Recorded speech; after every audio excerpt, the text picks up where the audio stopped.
خواجہ از خون رگے مزدور سازد لال ناب، از جفائے دہ خدایاں کشتے دہ کانا خراب، انقلاب ہے انقلاب۔ یہ اقبال کہتا ہوا مر گیا۔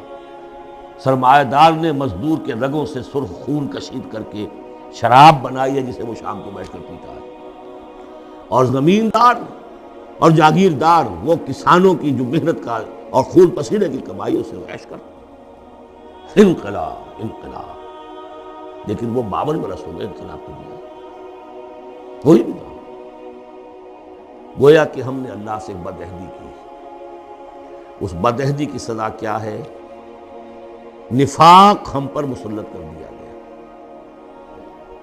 سورہ توبہ کی 3 آیات منافقین کی خاص قسم بیان فرمائی، وَمِنْهُمْ مَنْ عَاهَدَ اللَّهَ، جنہوں نے اللہ سے عہد کیا تھا، لَئِنْ آتَانَا مِنْ فَضْلِهِ، اگر اللہ ہمیں فضل سے نواز دے گا، غنی کر دے گا، لَنَصَّدَّقَنَّ وَلَنَكُونَنَّ مِنَ الصَّالِحِينَ، خوب صدقہ خیرات کریں گے، بالکل نیک ہو جائیں گے۔ لیکن جب اللہ تعالیٰ نے انہیں نواز دیا تو کیا کیا؟ بخلوا بہ، پھر انہوں نے بخل سے کام لیا، وتولوا، پیٹھ موڑ لی، وہم معرضون، اعراض کیا۔ نتیجہ کیا نکلا؟ فعاقبہم نفاقا فی قلوبہم، اللہ نے ان کے دلوں میں نفاق ڈال دیا۔ اور نفاق وہ بیماری ہے، قرآن میں کہا گیا ہے ان المنافقین فی الدرک الاسفل من النار، جہنم کے سب سے نچلے طبقے۔ وہی جو اشد العذاب، یوم القیامت یردون الی اشد العذاب، اگر پورے دین پر کاربند نہیں ہوگے تو قیامت کے دن شدید ترین عذاب میں ہوتے جاؤ۔ ان المنافقین فی الدرک الاسفل من النار۔ اور منافقین کے بارے میں ہم نے سورہ توبہ میں بھی آیت پڑھ لی، سورہ منافقون میں بھی پڑھ لی۔ ان کے لیے اے نبی آپ 70 مرتبہ بھی استغفار کریں گے تو میں معاف نہیں کروں گا۔ استغفر لہم او لا تستغفر لہم ان تستغفر لہم 70 مرۃ لن یغفر اللہ۔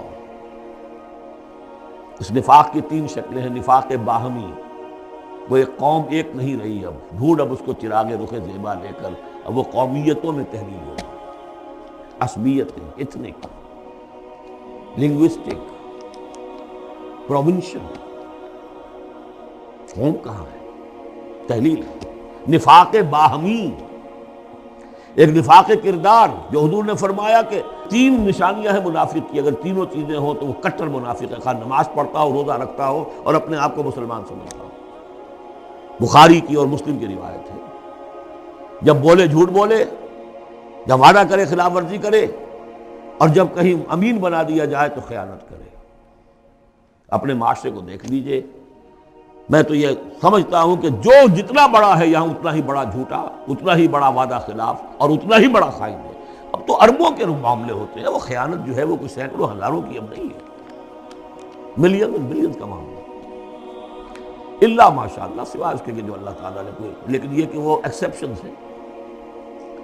اور تیسری سب سے بڑی منافقت اس وقت ہے ہمارے دستور کی منافقت۔ قرارداد مقاصد میں اللہ کی حاکمیت بھی ہے، اور اسی قرارداد مقاصد میں غیر اسلامی چیزیں بھی ہیں، اسی دستور کے اندر۔